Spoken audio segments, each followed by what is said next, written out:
আসসালামু আলাইকুম, welcome back to সামামসিজ English. প্রিয় শিক্ষার্থী, আজ আমরা খুব সহজে এবং অন্যভাবে ন্যারেশন শিখব। এভাবে হয়তো তুমি আগে কখনোই ন্যারেশন করনি। আজকের ভিডিওটি ফলো করলে তুমি খুব সহজে নির্ভুলভাবে যে কোনো ন্যারেশন করতে পারবে এবং পরীক্ষায় ইনশাল্লাহ ফুল মার্কস পাবে। আর তাই আশা করি ভিডিওটি না টেনে পুরোপুরি দেখবে এবং শেষ পর্যন্ত আমার সাথেই থাকবে। প্রিয় শিক্ষার্থী, আমরা জানি ন্যারেশন কাকে বলে। ন্যারেশন হচ্ছে বর্ণনা করা। আরও ডিরেক্টলি যদি বলি, বক্তা যা বলেন তাই স্পিচ বা ন্যারেশন। আমরা একজন ব্যক্তির কথাকে দুভাবে বর্ণনা করতে পারি, তাই ন্যারেশন দু প্রকারের হয়। প্রথমত ডিরেক্ট ন্যারেশন এবং দ্বিতীয়ত ইনডিরেক্ট ন্যারেশন। কোনো বক্তার বক্তব্যকে অবিকল তার ভাষায় বলা হচ্ছে ডিরেক্ট ন্যারেশন, আর সেই কথাটাকে নিজের মতো করে বলা হচ্ছে ইনডিরেক্ট ন্যারেশন। যেমন ধরো, আয়ান সাদকে বলল, আই কেম হিয়ার ইয়েস্টারডে। আয়ানের এই কথাটা সাদ তাদের আরেক বন্ধু টিনাকে বলবে। সে দুভাবে কথাটা বলতে পারে। প্রথমত আয়ান যেভাবে বলেছে অবিকল তার মতো করে বলতে পারে, হি said I came here yesterday. এটাকে বলা হয় ডিরেক্ট ন্যারেশন, অর্থাৎ অবিকল বক্তার মতো করে বলাটাকে বলা হয় ডিরেক্ট ন্যারেশন। আবার এই কথাটাকে সাদ নিজের মতো করে বলতে পারে, যেমন he said that he had gone there the previous day. এটাকে বলা হয় ইনডিরেক্ট ন্যারেশন। প্রিয় শিক্ষার্থী, তোমরা নিশ্চয়ই লক্ষ্য করেছো, আই কেম হিয়ার ইয়েস্টারডে এই সেন্টেন্সটা যখন নিজের মতো করে বললাম তখন বললাম he said that he had gone there the previous day. এখানে অনেকগুলো চেঞ্জ চলে আসছে। এই চেঞ্জগুলো আমরা খুব সহজভাবে দেখব। তার আগে চলো দেখে নেই ডিরেক্ট স্পিচ রিলেটেড কিছু টার্মস। প্রিয় শিক্ষার্থী, আমরা জানি ডিরেক্ট ন্যারেশনে ইনভার্টেড কমা ব্যবহার হয়। ইনভার্টেড কমার বাইরে যে ভার্বটা থাকে তাকে বলা হয় রিপোর্টিং ভার্ব, আর ভেতরের অংশটাকে বলা হয় রিপোর্টেড স্পিচ। রিপোর্টিং ভার্বের অংশে কিন্তু একটা সাবজেক্ট থাকে, আর সেই সাবজেক্টটাকে বলা হয় রিপোর্টিং ভার্বের সাবজেক্ট। আবার কখনো কখনো রিপোর্টিং ভার্বের একটা অবজেক্টও থাকে। একইভাবে ইনভার্টেড কমার ভিতরের যে রিপোর্টেড স্পিচ থাকে সেটা কিন্তু কমপ্লিট একটা সেন্টেন্স এবং তারও সাবজেক্ট থাকে, ভার্ব থাকে, অবজেক্ট থাকে। আমরা যখন ন্যারেশন চেঞ্জ করব তখন আমরা এই ধাপে ধাপে কিছু পরিবর্তন করব। যেমন ধরো, আমরা প্রথমে রিপোর্টিং ভার্বটাকে চেঞ্জ করব। রিপোর্টিং ভার্ব অধিকাংশ ক্ষেত্রেই চেঞ্জ হয়, আবার কখনো কখনো সেম থাকে, সেটা আমরা দেখব। তারপর আছে ইনভার্টেড কমাটা আমাদের তুলে দিতে হয়। ইনভার্টেড কমা তুলে দেওয়ার পরে আমাদের পার্সনের চেঞ্জ করতে হয়, অর্থাৎ রিপোর্টেড স্পিচের যে সাবজেক্ট এবং অবজেক্ট আছে তাদের পার্সন বা প্রোনাউনটা আমাদের চেঞ্জ করতে হয়। তারপর আছে ভার্ব বা টেন্সের পরিবর্তন। টেন্সের পরিবর্তন মানে ভার্বের পরিবর্তন, কারণ টেন্সের কারণে একটা সেন্টেন্সের ভার্বটাই চেঞ্জ হয়। তারপর আছে অ্যাডভার্বিয়াল ফ্রেজ। কিছু অ্যাডভার্ব বা অ্যাডভার্বিয়াল ফ্রেজ আছে যেগুলোকে চেঞ্জ করতে হয়, অর্থাৎ নিকটবর্তী কিছু ওয়ার্ডকে দূরবর্তী ওয়ার্ডে পরিণত করতে হয়। তারপর আছে সেন্টেন্স বা পাংচুয়েশন মার্কসের পরিবর্তন। আমরা জানি এক এক ধরনের সেন্টেন্সে এক এক ধরনের পাংচুয়েশন মার্কস ইউজ হয়, আর আমরা যখন কোনো স্পিচকে ডিরেক্ট থেকে ইনডিরেক্ট করব তখন সব ধরনের সেন্টেন্স অ্যাসার্টিভ সেন্টেন্স হয়ে যাবে, অ্যান্ড ইন দ্যাট কেস আমাদের পাংচুয়েশন মার্কসগুলোও চেঞ্জ হয়ে যাবে। তারপর আছে সাম ওয়ার্ডস, ফ্রেজ, যেমন thank you, sorry, good morning, good evening, etcetera. প্রথমে আমরা দেখব রিপোর্টিং ভার্বের পরিবর্তন। রিপোর্টিং ভার্ব সেন্টেন্স অনুযায়ী চেঞ্জ হয়। এই পাশে আমরা সেন্টেন্স নিয়েছি, তারপর আছে রিপোর্টিং ভার্বসগুলো কিভাবে চেঞ্জ হচ্ছে, আর এখানে আছে কানেক্টিং ওয়ার্ডস। ইনভার্টেড কমার পরিবর্তে আমাদের এই কানেক্টিং ওয়ার্ডসগুলোকে ব্যবহার করতে হয়। অ্যাসার্টিভ সেন্টেন্সে রিপোর্টিং ভার্ব হবে সেড বা টোল্ড। যদি রিপোর্টিং ভার্বের কোনো অবজেক্ট থাকে তাহলে আমরা টোল্ড ব্যবহার করি, আর অবজেক্ট না থাকলে সেড ব্যবহার করি। তারপর ইন্টারোগেটিভ সেন্টেন্স। ইন্টারোগেটিভ সেন্টেন্স আমরা জানি প্রশ্ন করা হয়, তো ইন্টারোগেটিভ সেন্টেন্সের ক্ষেত্রে রিপোর্টিং ভার্ব হয় আস্কড। আর কানেক্টিং ওয়ার্ডসের ক্ষেত্রে দেখো, যদি কোয়েশ্চেনটা ইয়েস নো কোয়েশ্চেন হয়, অর্থাৎ সাহায্যকারী কোনো ভার্ব দিয়ে যদি প্রশ্নটা শুরু হয় তাকে আমরা ইয়েস নো কোয়েশ্চেন বলি। ইন দ্যাট কেস এখানে ইনভার্টেড কমা উঠে গিয়ে ইফ বা ওয়েদার হবে। তারপর ডাব্লিউএইচ কোয়েশ্চেন্স আছে, ডাব্লিউএইচ ওয়ার্ড, যেমন ডাব্লিউ বা এইচ দিয়ে যে ওয়ার্ডগুলো হো, হুইচ, হোয়াট, হাউ, এই ধরনের ওয়ার্ড দিয়ে যে কোয়েশ্চেনটা শুরু হয় তাকে ডাব্লিউএইচ কোয়েশ্চেন বলে। এই কোয়েশ্চেন্সগুলোর ক্ষেত্রে ওই যে WH ওয়ার্ডটা সেটাই থাকে, অর্থাৎ যে WH ওয়ার্ড দিয়ে কোয়েশ্চেনটা শুরু হবে সেটাকে আমরা রিলেটিভ প্রোনাউন হিসেবে এখানে ব্যবহার করব। তারপর আছে ইম্পারেটিভ। ইম্পারেটিভ সেন্টেন্স হচ্ছে যে সেন্টেন্স দিয়ে আদেশ, উপদেশ, অনুরোধ এই জাতীয় এক্সপ্রেশনগুলো প্রকাশ করে, সেটাই হচ্ছে ইম্পারেটিভ সেন্টেন্স। ইম্পারেটিভ সেন্টেন্সের মোড অনুযায়ী রিপোর্টিং ভার্বকে চেঞ্জ করব। যেমন ধরো আদেশ যদি বোঝায় তাহলে হবে ওয়ার্ডার্ড, উপদেশ বোঝালে অ্যাডভাইসড, নিষেধ বোঝালে ফরবেড, অনুরোধ বোঝালে রিকোয়েস্টেড, ক্ষমা চাওয়া বোঝালে বেগ। আর যদি আমরা কিছুই না বুঝি, এখানে আদেশ উপদেশ কী বোঝালো বুঝতে পারছি না, ইন দ্যাট কেস আমরা টোল্ড ব্যবহার করব। ইম্পারেটিভ সেন্টেন্সের স্পেস চেঞ্জ করা খুবই সোজা। ইনভার্টেড কমা তুলে দিয়ে জাস্ট টু ব্যবহার করবে এবং পরবর্তী সেন্টেন্সটা হুবহু বসাবে, শুধু পার্সনের চেঞ্জ হবে, ভার্বের কোনো চেঞ্জ হবে না। তারপর দেখো না বোধক যদি হয় সেন্টেন্সটা তাহলে হবে নট টু, এবং রিপোর্টেড স্পিচ যেটা আছে হুবহু সেটাই বসবে, শুধুমাত্র সাবজেক্ট এবং অবজেক্টের পার্সন পরিবর্তন হবে। তারপর আছে অপটেটিভ সেন্টেন্স। অপটেটিভ সেন্টেন্স দিয়ে বোঝায় প্রার্থনা বা ইচ্ছা আকাঙ্ক্ষা, আর সেখানে আমরা ব্যবহার করব প্রেড বা উইশড, আর এখানে ইনভার্টেড কমা তুলে দিয়ে আমরা দ্যাট ব্যবহার করব। এক্সক্লামেটরি সেন্টেন্স আমরা জানি আমাদের আবেগ অনুভূতি যে সেন্টেন্স দিয়ে প্রকাশ করি সেটাই এক্সক্লামেটরি সেন্টেন্স। তো এক্সক্লামেটরি সেন্টেন্সের ক্ষেত্রে আমরা যদি আনন্দ বোঝায় তাহলে এক্সক্লেমড উইথ জয়, দুঃখ বোঝালে এক্সক্লেমড উইথ সরো, যদি বিস্ময় বোঝায় এক্সক্লেমড উইথ ওয়ান্ডার। এইভাবে রিপোর্টিং ভার্বটা ব্যবহার করব। কিন্তু কিছু কিছু ক্ষেত্রে আমরা রিপোর্টিং ভার্বটাকে অবিকল সেটাই রেখে দিব, যেমন রিপ্লাইড, আস্কড, ক্রাইড, মাটার্ড, রিটোর্টেড। এই রিপোর্টিং ভার্বগুলো যদি আমাদের দেয়া থাকে তাহলে এগুলোকে আমরা চেঞ্জ করব না, এটাই ব্যবহার করব।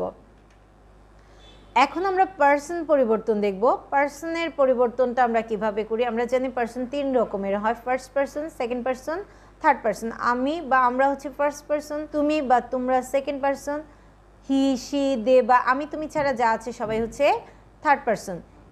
এই পার্সনের ক্ষেত্রে দেখো রিপোর্টিং ভার্বের সাবজেক্ট অনুযায়ী পরিবর্তন হয়। যেমন he said to me I have done my work, সে আমাকে বলল আমি আমার কাজটা করেছি। এখন এই সেন্টেন্সটাকে যখন আমরা ইনডিরেক্ট করব, I have done my work, এই কথাটা কে বলেছে? সে বলেছে। সে বলেছে আমি কাজটা করেছি, তাহলে কাজটা করেছে হি। এখানে আই কাকে বোঝাচ্ছে? হিকে বোঝাচ্ছে। সো আমরা লিখব হি সেড টু মি, সে আমাকে বলল। আমরা এখানে কিন্তু টোল্ড দিতে পারতাম, হি টোল্ড মি, তখন সেড টু হবে না, হি told me that he had done his work. আবার দেখো সেকেন্ড পার্সন যদি থাকে তাহলে আমরা কি করব? রিপোর্টিং ভার্বের অবজেক্ট অনুযায়ী পরিবর্তন করব। যেমন দেখো he said to me you have done your work, এখানে এই অবজেক্ট অনুযায়ী ইউকে চেঞ্জ করব। He told me that I had done my work, এখানে মি আই হয়ে গেল কিভাবে? মি উপরে অবজেক্ট হিসেবে ছিল আর ইনডিরেক্ট ন্যারেশনে সে সাবজেক্টের জায়গায় বসেছে, তাই মিটা আই হয়ে যাবে। He told me that I had done my work. আর যদি রিপোর্টেড স্পিচে থার্ড পার্সন থাকে তখন কিন্তু আমাদের কাজ কমে গেল। পার্সনের ক্ষেত্রে আমাদের কোনো চেঞ্জ করতে হবে না।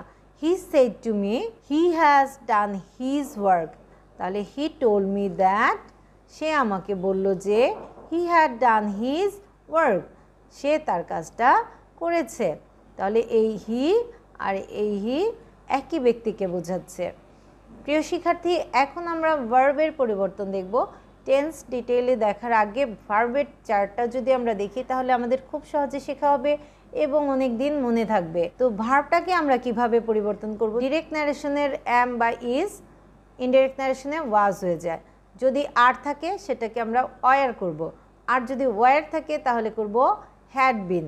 ওয়াজ থাকলেও কিন্তু হ্যাড বিন হবে।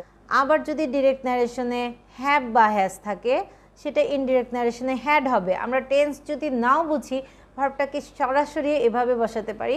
হ্যাভ বা হ্যাজ আছে, আমরা হ্যাড বসাবো, আবার হ্যাড থাকলে হ্যাড বিন বসাবো। ডো বা ডাজ থাকলে আমরা কি করব? ডিড দিব। ডিড থাকলে আমরা কি করব? হ্যাড ডান দিব। যদি মেইন ভার্ব থাকে, মেইন ভার্বের ক্ষেত্রে আমরা কি করব? ভার্বের 1 নাম্বার রূপ থাকলে ভার্বের 2 নাম্বার দিব। যেমন ওয়ার্ক আছে ওয়ার্কড দিব, আবার ভার্বের 2 নাম্বার রূপ থাকলে আমরা হ্যাড প্লাস ভার্বের 3 নাম্বার রূপ দিব। কোনো স্টুডেন্ট যদি টেন্স নাও বুঝে শুধুমাত্র এই চারটা মনে রাখলে যে কোনো ন্যারেশনের ভার্বের ফর্মটা সে চেঞ্জ করতে পারবে। এখন আমরা ডিটেইলে টেন্সগুলো দেখব। রিপোর্টিং ভার্ব প্রেজেন্ট টেন্স বা ফিউচার টেন্সে থাকলে রিপোর্টেড স্পিচের টেন্সের কোনো পরিবর্তন হয় না। তো রিপোর্টিং ভার্বটা যদি পাস্ট টেন্সে থাকে তখন রিপোর্টেড স্পিচটা অনুরূপ পাস্ট টেন্সে পরিবর্তিত হবে। যেমন ধরো প্রেজেন্ট ইনডিফিনিট হবে past indefinite. He said I'm fine, এই কথাটা আমরা ইনডিরেক্টে কিভাবে লিখব? হি said that he was fine. দেখো আমরা দেখেছিলাম আগে অ্যাম থাকলে সেটা ওয়াজ হয়ে যাবে, তাহলে আমাদের প্রেজেন্ট ইনডিফিনিট পাস্ট ইনডিফিনিট হয়ে যাবে। সেটাকে আরও ডিরেক্টলি মনে রাখতে আমরা মনে রাখতে পারি অ্যাম হয়ে গেল ওয়াজ। প্রেজেন্ট কন্টিনিউয়াস টেন্স থাকলে হবে পাস্ট কন্টিনিউয়াস টেন্স।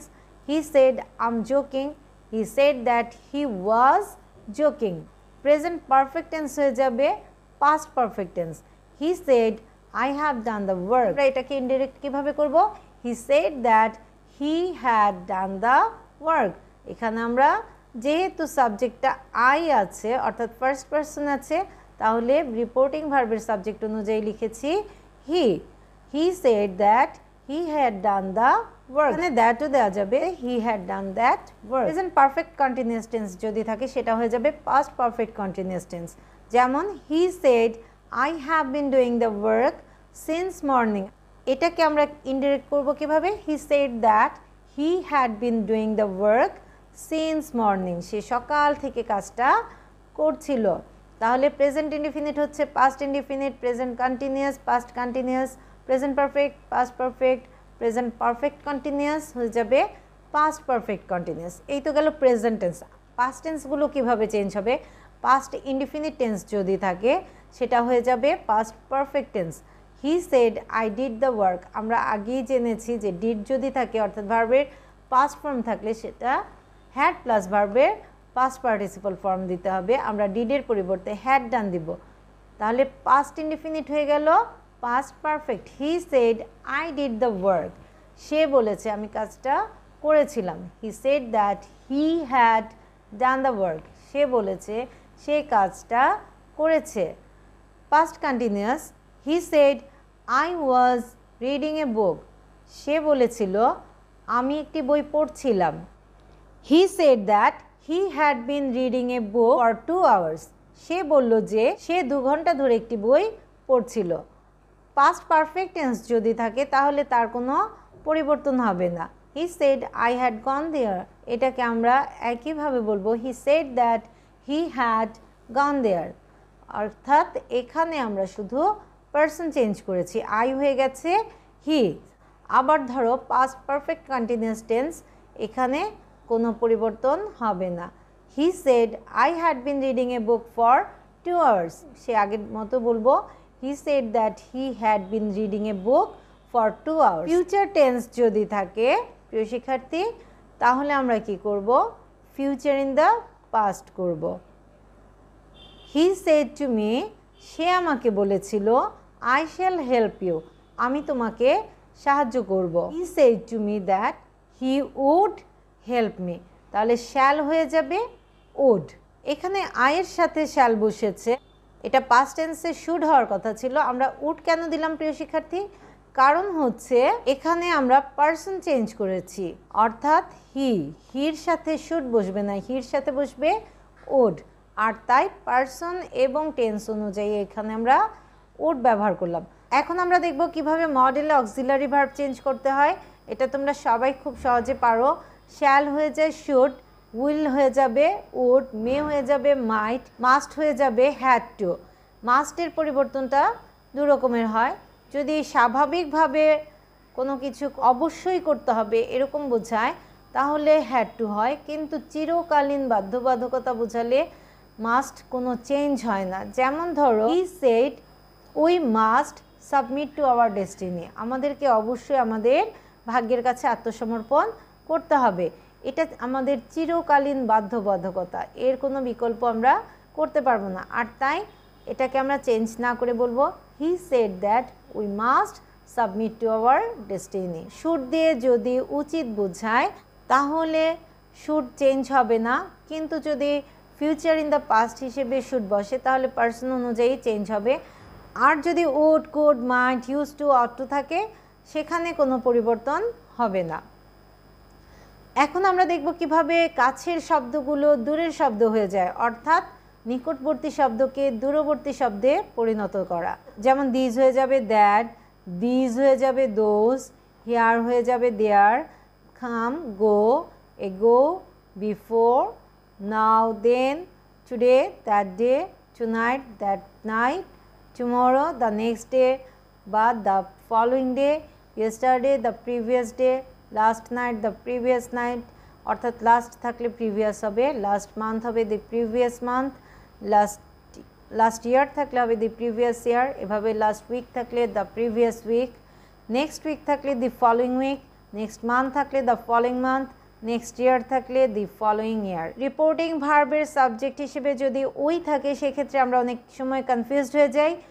আমাদের মনে রাখতে হবে ওই দিয়ে মানব জাতি বোঝালে কোনো পরিবর্তন হবে না, স্পিকার লিসনার দুজনকেই বোঝালে কোনো পরিবর্তন হবে না, আর যদি সেটা সম্পাদকীয় হয় তাহলে সেখানে উইয়ের পরিবর্তে ইট হবে। শিক্ষার্থী, আশা করি আজকের রুলগুলো তোমরা খুব সহজে বুঝতে পেরেছো। তোমাদের যদি কোনো কোয়েশ্চেন থাকে অবশ্যই আমাকে কমেন্ট করে জানাবে।